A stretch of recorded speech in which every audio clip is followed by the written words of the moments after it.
창세기 34장 25절부터 31절까지 말씀입니다.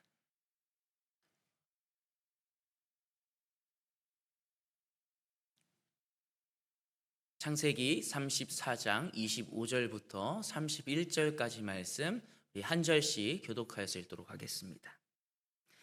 제3일에 아직 그들이 아파할 때에 야곱의 두 아들 디나의 오라버니 시므온과 레위가 각기 칼을 가지고 가서 몰래 그 성읍을 기습하여 그 모든 남자를 죽이고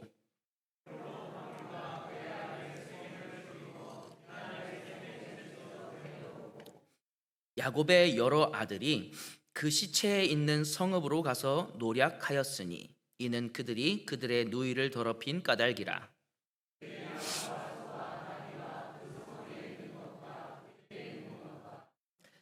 그들의 모든 재물을 빼앗으며 그들의 자녀와 그들의 아내들을 사로잡고 집 속의 물건을 다 노략한지라.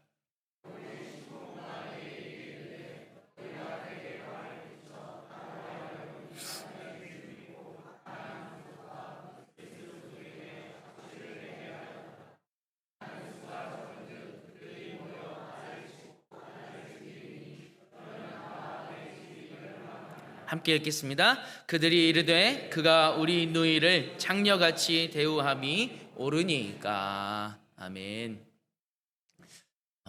우리 앞뒤 양옆에 계신 분들과 밝은 모습으로 기쁜 모습으로 한번 인사하면 좋겠습니다. 참 잘 오셨습니다. 참 잘 오셨습니다. 여러분 아마 결혼하신 분들은 공감을 하실 거예요. 여러분들 결혼하실 때 상대방에게 짝꿍한테 어떤 고백을 하셨었는지 한번 생각해 보시면은 나는 평생 너 힘들게 할 거야, 혹은 평생토록 고생시킬 거야, 이런 고백을 혹시 들으신 분 계신가요?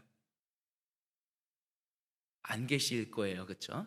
결혼식의 그 순간만큼은 아마 정말 그 사랑의 마음을 듬뿍 담아가지고 내가 기쁠 때나 슬플 때나 건강할 때나 아플 때나 이 죽음이 우리를 갈라놓을 때까지 당신만을 사랑하고 당신만을 섬기겠습니다, 이런 식으로 고백하지 않았습니까? 그렇죠?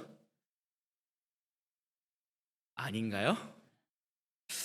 이상한데요. 그러면 어떤 고백을 들으셨는지, 앞에 거는 아니었고 평생 고생시키겠다 이런 건 아니었는데, 여러분 이 결혼식의 이 순간에 이 사랑의 고백이, 평생을 내가 당신에게 헌신하겠다라고 하는 이 헌신의 고백이 이 결혼식의 순간에 있는데, 여러분 그 결혼식이 끝나고 나면 어떻게 되죠? 현실이 시작되잖아요. 그 고백은 이제 끝나고 현실의 삶이 그 고백을 했던 두 사람에게 닥치기 시작하잖아요. 그렇죠? 퇴근하고 들어오면은 몹쓸 사람이 벗어던진 그 옷이 여기저기 널브러져 있고, 피곤하다고 씻지도 않고 누워 있고, 그렇게 사랑스럽던 그 사람이 어느 순간 돌변해서 나에게 폭풍 잔소리를 하고 있는 사람으로 변해 있기도 하고요. 피곤하면 짜증을 내고, 평범한 일상 속에서 평범한 사람들이 되어가고 있는 모습을 발견을 하죠, 그렇죠? 여러분 그렇다면 그 결혼식 때 했던 그 고백, 그 사랑의 고백과 헌신의 고백이 여러분 가짜인가요? 거짓말이었어요? 물론 예외도 있을 겁니다. 근데 그 고백이 보통은 진심이에요, 그렇죠? 근데 문제는 여기에 있어요. 그 고백이 일상으로 이어지지 않으면은 결혼 생활을 버티기가 힘들어진다는 거예요. 결혼식 날 한 번 정말 멋지게 고백을 하고 많은 사람들이 그 고백에 감동하고, 야, 어떻게 저렇게 사랑스러울 수 있을까라고 하더라도 그 한 번이 결혼 생활 전체가 자동으로 아름다워지게 할 수는 없다라는 거예요. 그 고백이, 그 멋진 고백이, 그 사랑의 고백이, 그 헌신의 고백이 옷을 함께 개고 있는 월요일로 이어져야 되고, 설거지를 함께 하는 그 화요일로 이어져야 되고요. 힘든 하루를 서로 위로하는 수요일로 이어질 때에 비로소 이 결혼이라는 것이 완성되어 가는 것입니다. 여러분, 매 주일날 우리가 교회에 나와서 예배드리면서 하나님 앞에 고백하죠. 찬양으로, 기도로, 말씀 앞에 고개를 숙이면서 결단합니다. 여러분, 이 고백이 얼마나 소중한 거예요. 너무나도 소중한 겁니다. 그런데 그 고백이요, 진정 깊은 의미를 지니게 되는 그러한 순간은 이 예배당이 아니라 예배당의 문을 나서는 그 이후에 달려 있다라는 것입니다. 내가 주일에 예배를 통하여서 주님 앞에 고백한 그 고백대로 나의 삶을 조금씩 바꾸어 나아갈 때 비로소 그 고백이 살아있는 고백이 된다는 것이죠. 오늘 야곱의 이야기가 계속 이어지고 있어요. 이 이야기가 이 고백이 매일의 삶으로 이어져야 한다라는 것을 너무나도 잘 보여주고 있는 것 같아요. 여러분, 오늘 본문 말씀, 특별히 이제 34장을 잘 이해하려면은 우리가 한 장 앞으로 건너가야 돼요. 야곱이 20년의 유랑을 드디어 끝내죠. 가나안 땅으로 돌아갑니다. 형 에서와 잘 화해를 합니다. 이 야곱은 세귑 성읍 앞에 장막을 치고 그곳에 제단을 쌓았어요.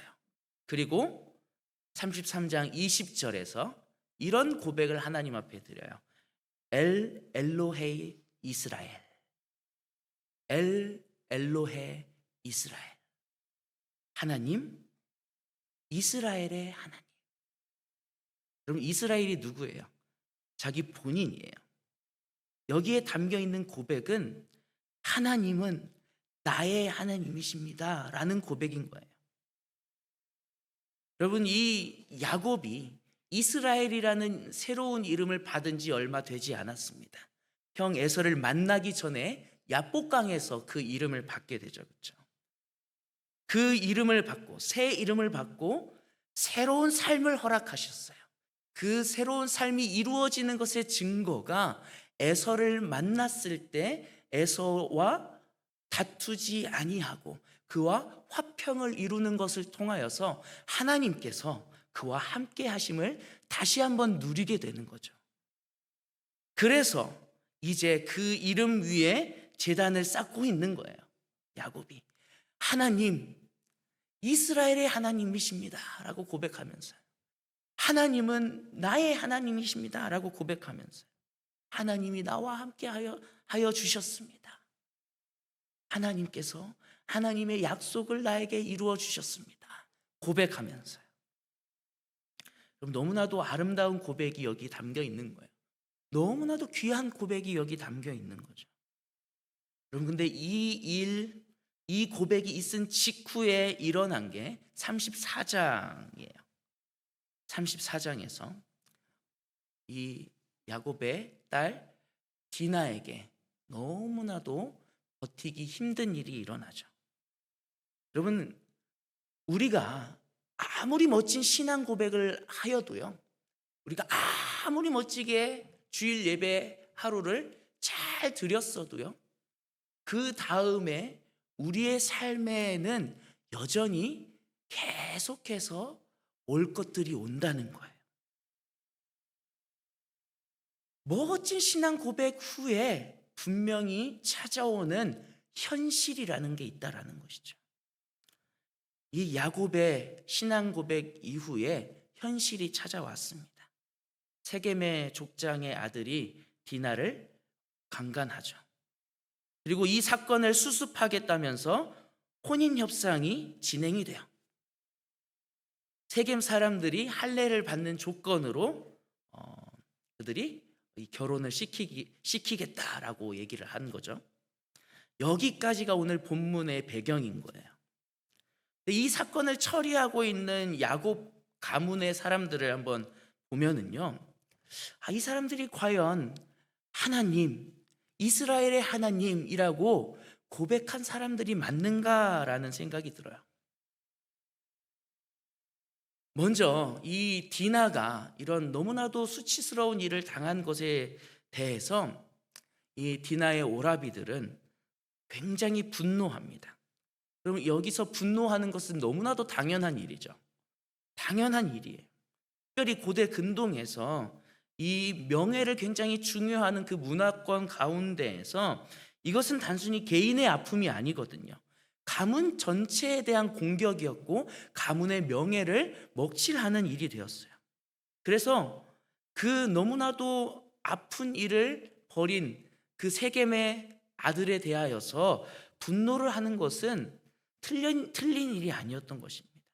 근데 그 이후에 그들이 이 일을 처리하는 모습을 보면은 너무나도 안타까워요. 여러분, 이 세겜 사람들이, 세겜의 남자들이 다 할례를 받습니다. 할례의 고통이 정말 극에 달할 때 제3일에 방심하고 누워있는 세겜 사람들에게 칼을 가지고 들어가서 그들을 다 죽입니다. 모든 남자들을 다 죽여요. 그것으로 끝이 아니었습니다. 야곱의 다른 아들까지 다 합류해서 세겜 성읍을 노략해요. 재물을 탈취하고 심지어 여자와 아이들을 포로로 잡아가기까지 합니다. 여러분, 여기에 너무나도 심각한 문제가 있는 거예요. 너무 심하게 그들을 다루었다라는 것도 문제지만 더 문제가 되는 것은 그들이 복수의 도구로 사용한 것에 있어요. 여러분, 그들이 복수의 도구로 무엇을 사용했습니까? 할례를 사용했다는 거예요. 여러분, 이 할례라는 것은 하나님 앞에서 드리는 언약의 징표였습니다. 하나님과의 관계를 나타내는 거룩한 표징이었어요. 그것을 학살을 위한 수단으로 사용하고 있다는 거예요. 여러분, 이 분노라는 것이 정당할 때도 이 분노를 표현하는 방식이 하나님의 이름을 더럽히는 것이라면 그것은 또 다른 죄가 되는 것입니다. 이 야곱의 아들들이 할례라는 것을 이용하여서 너무나도 악한 일들을 벌일 때에 야곱은 어떠했을까요? 우리 30절 말씀 우리 한번 함께 읽어보면 좋겠습니다. 30절 말씀 다 같이 시작. 야곱이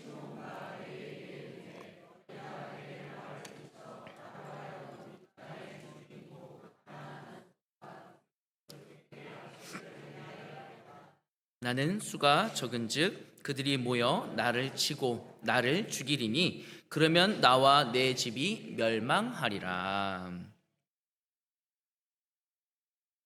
여러분, 딸이 수치를 당했습니다. 언약의 표징이 할례라는 것이 도용됐어요.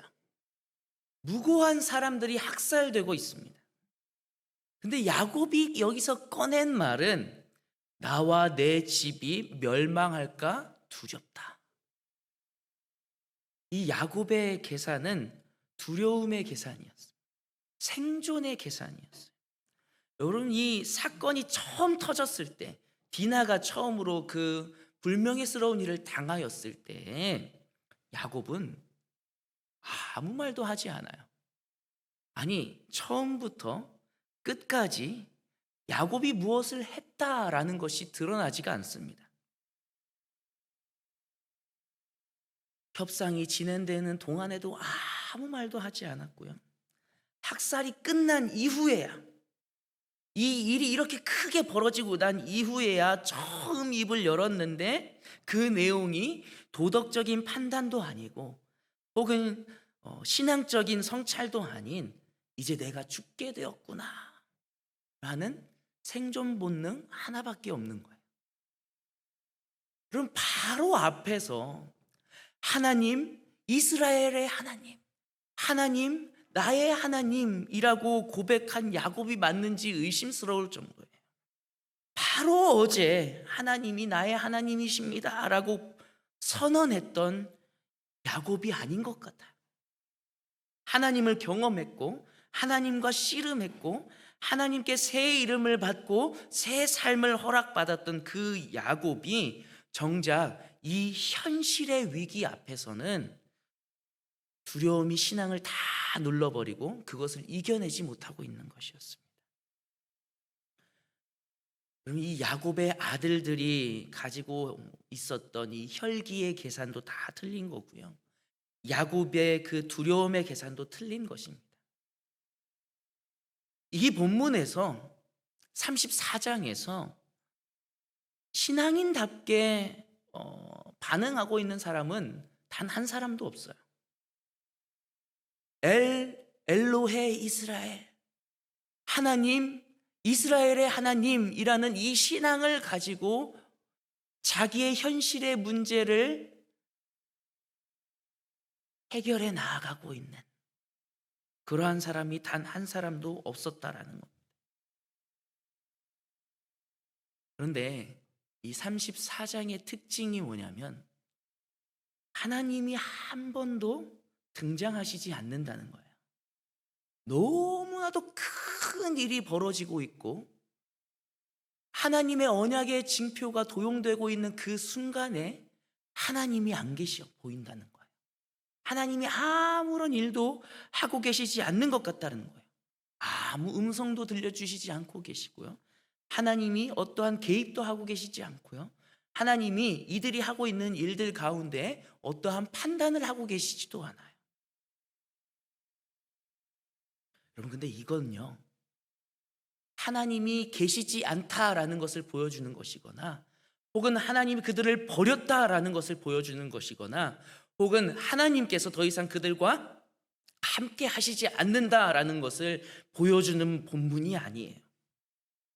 반대로 야곱과 그의 자녀들이 하나님, 이스라엘의 하나님이라고 고백은 하였지만 그 가운데, 그들의 마음 가운데, 그들의 삶의 한 자리, 정확히 삶의 그 가운데에는 하나님이 계시지 않았다라는 것을 보여주는 것입니다.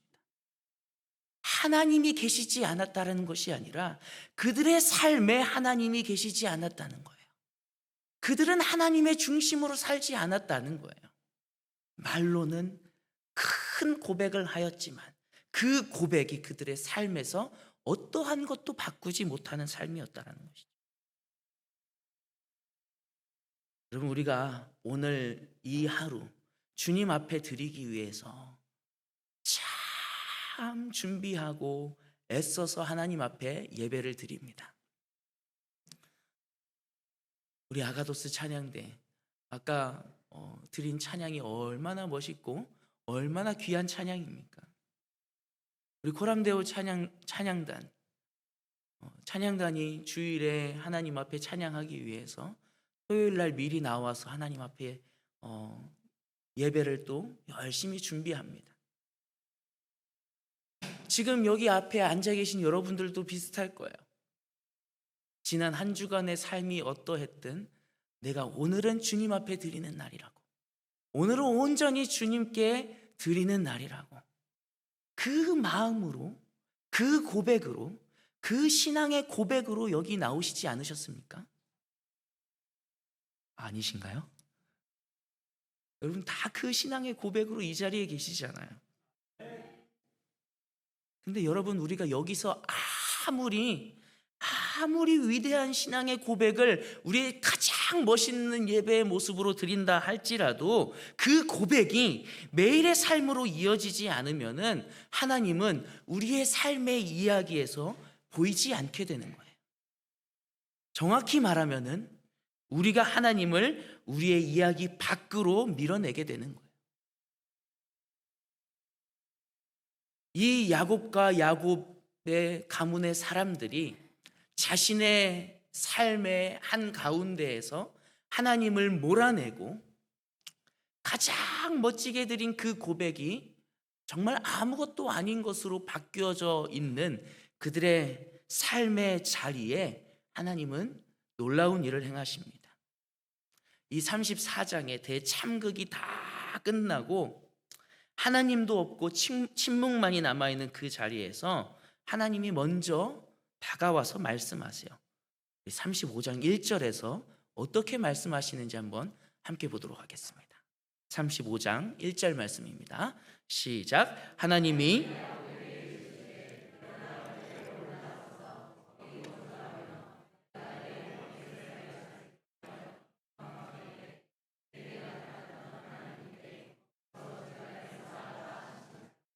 아멘. 여러분, 하나님의 첫 마디가 너 왜 그렇게 했니가 아니었어요. 너 왜 나의 언약의 증표인 할례를 도용해가지고 이렇게 이런 일들을 벌였니? 왜 저 영혼들, 불쌍한 영혼들을 긍휼히 여기지 않고 그들을 다 죽이고 또 왜 그들을 포로로 삼았니? 책망하시지 않으십니다.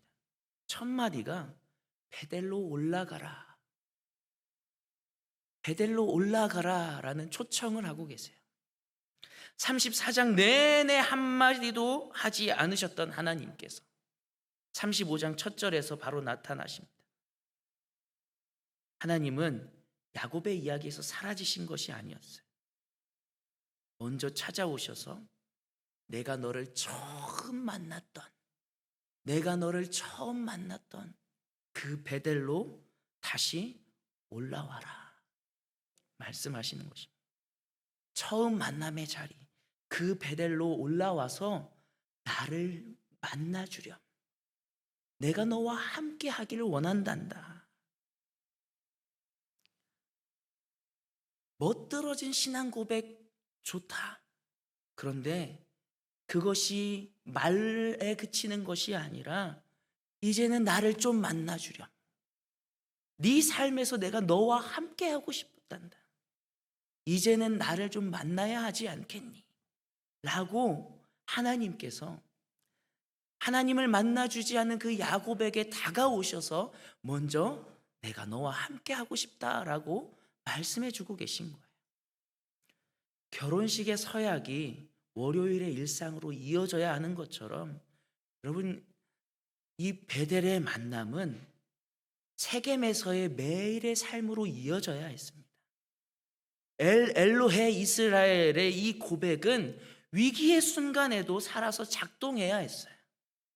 그것이 이어지지 않았을 때, 그것이 삶 가운데에서 일어나지 않았을 때 34장과 같은 그 대참극이 일어났고 34장에서 하나님이 보이지 않았던 거예요. 그리고 하나님은 그 야곱을 포기하지 않으시고 다시 그 자리, 그 만남의 자리로 돌아오라고 부르고 계십니다. 여러분, 엘로헤 이스라엘, 하나님, 이스라엘의 하나님, 이 고백을 드리고도 위기 앞에서 하나님을 찾지 않는 모습, 매일의 삶에서 그 고백대로 살아가지 못하는 모습, 신앙의 언어는 있지만 하나님은 내 일상에서 보이지 않는 그러한 삶, 주일 예배에서 드린 그 고백이 월요일의 삶으로 이어지지 않는 모습, 여러분, 우리의 모습이지 않습니까? 그러나 하나님께서 바로 그 자리에서 찾아오셔서 베델로 올라오라 부르신 것처럼 하나님은 오늘도 우리들을 부르고 계신 줄 믿습니다. 먼저 찾아오셔서 내가 너와 만나고 싶단다. 너의 일상에, 너의 매일의 삶에 나를 초대해 주렴. 내가 매일마다 너와 함께 하기를 원한단다. 여러분, 매주 주일 이 자리에서 드리는 예배 소중합니다. 말씀 앞에 고개를 숙이는 이 순간 너무나도 귀합니다. 찬양으로 하나님께 드리는 고백이요, 기도 중에 우리가 쏟아내는 이 믿음의 결단이요, 다 하나하나가 하나님 앞에 드려지는 귀한 신앙의 고백들입니다. 여러분, 근데 그 고백이 더 깊은 의미를 지니게 되는 것은 예배당 문을 나서는 순간부터입니다. 내가 그 고백대로 나의 삶을 조금씩 바꾸어 나아갈 때 이 주일의 결단이 월요일의 삶으로 이어질 때 비로소 그 고백이 살아있는 고백이 되는 것임을 믿으시기를 바랍니다. 야곱이 처음 베델에서 하나님을 만난 것은요, 특별한 자리에서 특별한 의식을 통해서 만난 것이 아니었잖아요. 여러분, 야곱이 베델에서 하나님을 처음 만났을 때의 모습을 한번 기억해 보시면 도망자의 신세야. 돌을 베개로 베고 누워있는 아주 평범한 날이었습니다. 그때 하나님의 말씀이 찾아옵니다. 그리고 그 말씀이 야곱의 삶을 온전히 붙들게 됩니다. 여러분, 우리에게도 그 자리가 있습니다. 하나님과의 만남을 기억하게 하는 그 자리. 매일 하나님의 말씀 앞에 앉아있는 그 자리. 여러분, 하루를 시작하면서 혹은 하루를 마무리하면서 하나님의 말씀을 펴고 하나님의 음성을 듣는 것이 우리에게 너무나도 소중한 일입니다. 거창하지 않아도 돼요. 내가 오늘 하루에 30장을 읽었습니다. 이 이야기가 필요한 게 아니에요. 내가 여러 책을 함께 보면서 성경을 정말 깊이 공부했습니다가 중요한 게 아니에요. 단 몇 구절이라도 그 말씀을 통하여서 그 말씀을 펴놓고 말씀을 대하고 있는 그 자리가 하나님을 만나는 자리가 되면 충분한 것입니다. 야곱이 세겜에서 두려움에 사로잡혀 있을 때 하나님을 찾지 못했던 것은요, 매일의 삶 속에서 하나님을 만나는 자리가 그에게 있지 않았기 때문이었습니다. 하나님께 묻는 습관이 없었기 때문이었어요.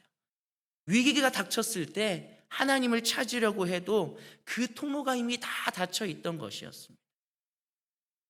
여러분, 우리가 매일마다 하나님을 만나는 그 믿음의 통로를 잘 확보해 두기를 간절히 소망합니다. 말씀을 묵상하며 매일매일마다 하나님을 만나는 습관을 들이시기를 간절히 소망합니다. 그때 그 믿음의 삶으로 한 걸음 한 걸음 나아가고 있을 때 이 야곱이 당하는 너무나도 큰 위기가 우리에게 닥쳐올 때 우리는 그 위기를 능히 믿음으로 이겨낼 수 있을 줄 믿습니다. 고린도전서 10장 12절에 바울이 이렇게 얘기해요. 그런즉 선줄로 생각하는 자는 넘어질까 조심하라. 여러분, 우리가 주일 예배 드리면서 찬양을 통해서 깊이 은혜를 받아요. 말씀을 통해서 큰 도전을 받고, 그래, 내가 말씀대로 살아야지 하고 내가 믿음에 서 있는 줄로 착각해요. 그러나 그 믿음에 서 있는 줄로 착각한 그때에 우리가 넘어질까 조심하며, 주일이 지난 그 이후의 삶 가운데에서도 내가 하나님을 만나겠다고 부단히 힘쓰고 애쓰며 하나님과의 관계를 이어나아갈 때 넘어지지 아니하며 하나님과 동행하며 하나님께서 우리에게 계획하신 그 놀라운 계획을 하나님과 함께 이루어 나아가게 되는 줄 믿습니다. 여러분, 이 위대한 신앙의 고백이 한 번 우리들에게 있다 할지라도 그 한 번으로 끝나지 않습니다. 오늘도 내일도 매일 말씀 앞에 앉아있는 그 베델로 올라가는 삶, 그러한 삶이 저와 여러분들의 삶이 되기를 간절히 소망합니다. 우리 함께 찬양할 텐데요, 이 찬양의 가사가 오늘 설교의 결론을 그대로 담고 있습니다.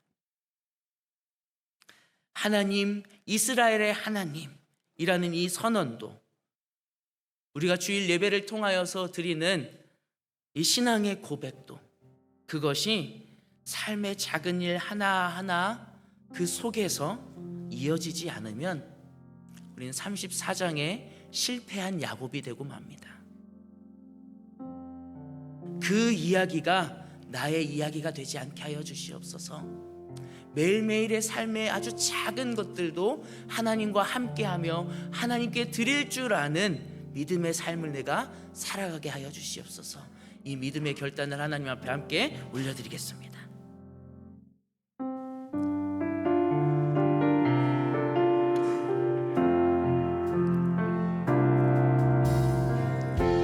삶의 작은 일에도 그 마음을 알기 원하네. 그 길, 그 좁은 길로 가기 원해. 나의 작음을 알고 그분의 크심을 알며 소망, 그 깊은 길로 가기 원하네. 삶의 작은 일에도, 삶의 작은 일에도 그 마음을 알기 원하네. 그 길, 그 좁은 길로 가기 원해. 나의 작음을 알고 그분의 크심을 알며 소망, 그 깊은 길로 가기 원하네. 우리 가슴에 손을 얹고 믿음의 고백으로 드리겠습니다. 산이 되기보다 여기 오름직한 동산이 되기, 내 가는 길만 비추기보다는 누군가의 길을 비춰준다면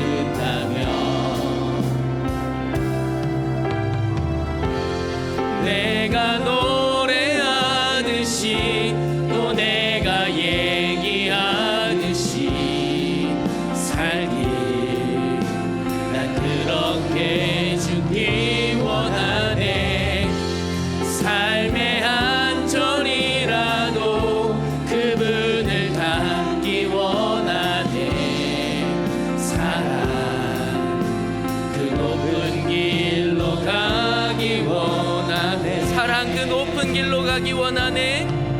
사랑, 그 높은 길로 가기 원하네.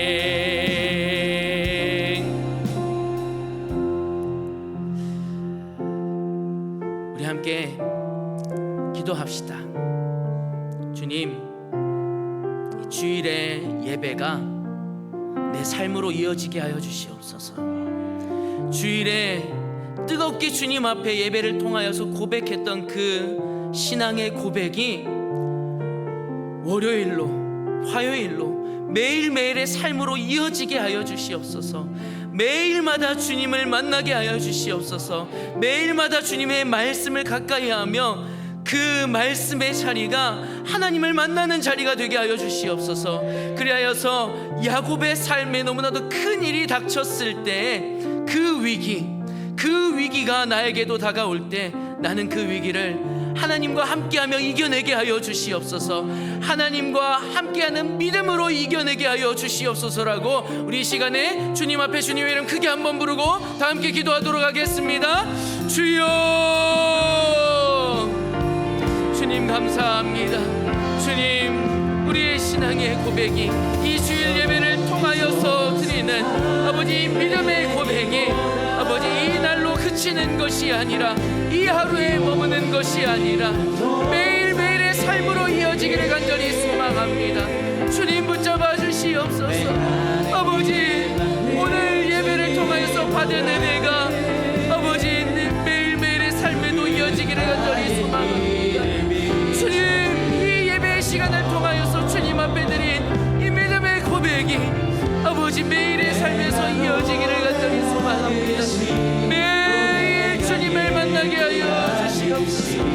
매일마다 말씀을 통하여서 나에게 주시는 그 은혜를 누리며 그 믿음으로 하루하루 살아가게 하여 주시옵소서. 주님 붙잡아 주시기를 간절히 소망합니다. 주님 인도하여 주시옵소서. 주님 인도하여 주시옵소서.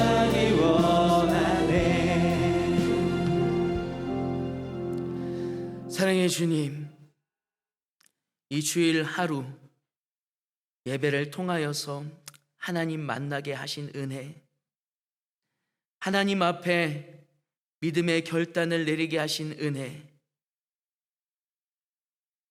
내 마음 가운데, 내 심령 가운데 뜨겁게 찾아오셔서 내 영혼을 새롭게 하시는 그 은혜, 하나님, 그 은혜가 오늘 이 예배의 자리에서 끝나는 것이 아니라 매일매일의 삶에서 이어지기를 간절히 소망합니다.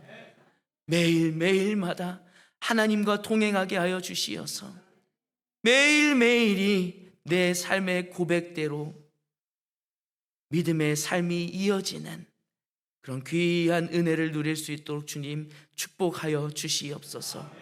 주님, 매일마다 하나님의 말씀을 가까이 하며 그 자리가 하나님을 만나는 시간이 되기를 원합니다. 그 자리가 나의 베델의 자리임을 기억하며 말씀을 사모하게 하시고 매일 말씀을 묵상하게 하시고 말씀 앞으로 나아가게 하여 주시옵소서. 그 말씀을 사모하며 주님 앞에 나아가는 믿음의 성도들에게 하나님 함께하여 주시옵시고 매일마다 그 말씀의 자리에서 하나님께서 그들을 만나 주시옵소서. 매일마다 하나님이 주시는 새로운 힘을 얻게 하여 주시옵소서. 그런 은혜를 허락하실 줄 믿사오며 거룩하신 예수님의 이름으로 기도하옵나이다. 아멘.